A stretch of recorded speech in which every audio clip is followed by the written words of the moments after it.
Russia denied intentionally striking civilian infrastructure in Ukraine. የዩክሬኑ ፕሬዝዳንት ቮሎዲሚር ዜሌንስኪ የትራምፕን የሰላም እቅድ እያጣጣሉ ነው ስትል ሞስኮ ወቀሳ አቅርባለች። ዩናይትድ ኪንግደም ለዩክሬን ሚሳኤል ለመስጠት እቅድ መያዟን የመከላከያ ሚኒስትሩ ተናገሩ።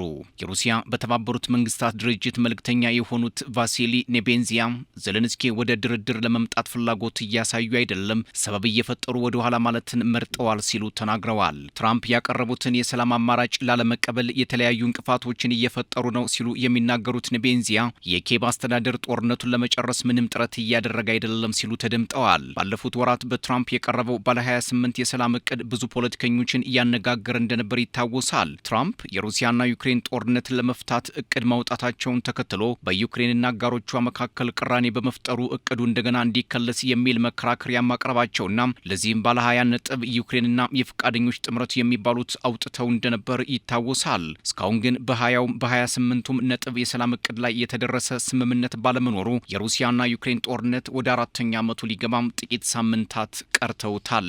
የዩክሬንና ሩሲያ ጦርነት በ24 ሰዓት ፈተዋለሁ ያሉት ዶናልድ ጄ ትራምፕ ራሳቸው በሰው ሀገር እየገቡ ጦር መስበቅንም ተያይዘውታል። ሶስተኛው የዓለም ጦርነትን እየተከላከልኩት የሰላም አማላጅ እኔ ነኝ ሲሉ የሚመጻደቁት ፕሬዝዳንት ትራምፕ ከካራካስ እስከ ቴህራን፣ ከሃቫና እስከ ግሪንላንድ ዓለምን እያናወጡት እየታዩ ነው። ሰውየው የብረት መዳፌን እዩልኝ ለማለት የዓለም ስርዓት በአሜሪካ አካልና አምሳል እንዲሁም መልክና ቁመና ለመስራት ትግል ውስጥ ገብቷል የሚሏቸውም በርከት ብለዋል። አንዳንዶች ራሳቸው ሕግን እየጣሱ ሕግ አስከብራለሁ ለማለት እየሞከሩ ነው ሲሉ የሚወቅሷቸውም አልጠፉም። ትራምፕ የሰላም እቅድ ቢያወጡም ዩክሬንም ሩሲያም እሳት የሚተፉ ዘመናዊ መሳሪያዎችን በመጠቀም ጦርነቱን እያስቀጠሉት ይገኛሉ። በኒውዮርክ የጸጥታው ምክር ቤት ላይ ንግግር ያደረጉት ኔቤንዚያ ዜሌንስኪ ወደ ሰላም ለመምጣት ያላቸው ፍላጎት እየራቀ ነው፣ አሜሪካ ባቀረበችው ሀሳብ ላይ ለመገዛት ምንም የሚያሳዩት ምልክት የለም ብለዋል። ዜሌንስኪ የተለያዩ ቅድመ ሁኔታዎችን በመፍጠር የሰላም ድርድሩን እያጓተቱት ነው ሲሉም ወቅሰዋቸዋል። ዜሌንስኪም የግዛት ጉዳይ ላይ እስካልተስማማን ድረስና ሩሲያ ጥቃቷን እስካላቆመች ድረስ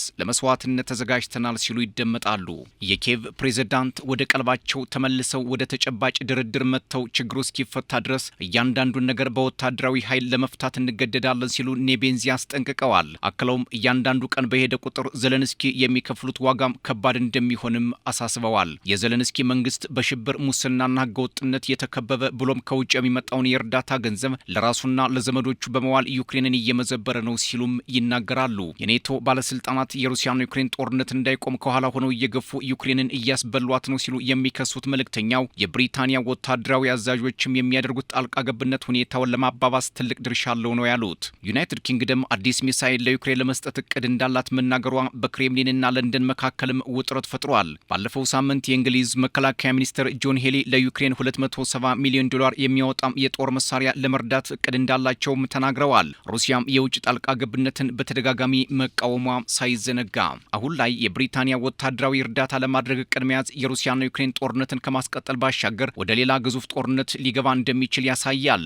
የኔቶ አባል ሀገራት ለዩክሬን የጦር መሳሪያ በመስጠት ጉዳይና ሰላም አስከባሪ ወታደር የመላክ ፍላጎት ላይ ሰፊ ልዩነት መፍጠራቸው ዩክሬን በጦርነቱ የመግፋት እድሏን ይቀንሰዋል የሚሉ ተንታኞች በርከት እንዲሉም አድርጓል። ብሪታንያም ቀላል ባላስቲክ ሚሳኤሎችን እስከ 500 ኪሎ ሜትር ድረስ ጥቃት ሊፈጽሙ የሚችሉ ለዩክሬን ለመስጠት ቃል መግባቷም ነው የተሰማው።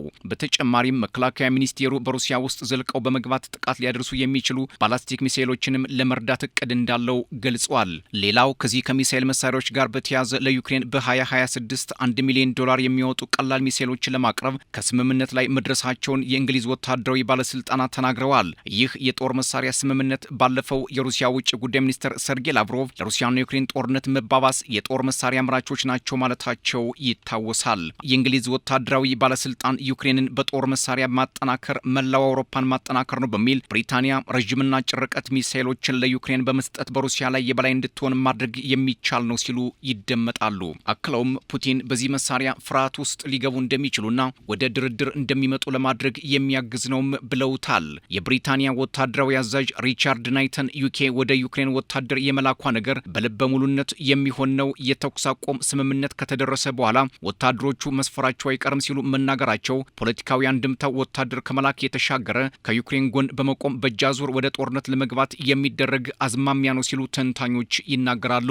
ናይተን ለእንግሊዝ ልዩ ኃይል ኮሚቴ አባላት ባስተላለፉት መልእክት ዩናይትድ ኪንግደም ደስተኛ ባትሆን ኖሮ ወታደሮቿን ወደ ዩክሬን አትልክም ነበር፣ ለዚህም ትልቅ ኩራት ይሰማናል ሲሉ ተናግረዋል። የውጭ ወታደሮች ወደ ዩክሬን የሚገቡ ከሆነ ቀዳሚ የጥቃት ኢላማ እናደርጋቸዋለን ሲሉ የሞስኮ ባለስልጣናት መናገራቸው እየታወቀ አሁን ላይ ብሪታንያ ጦር ለመላክ ማሰቧ በለንደንና ክሬምሊን መካከል ከባድ ውጥረት መፍጠሩ እንደማይቀር ከወዲሁ ፖለቲከኞች እየተናገሩ ይገኛል።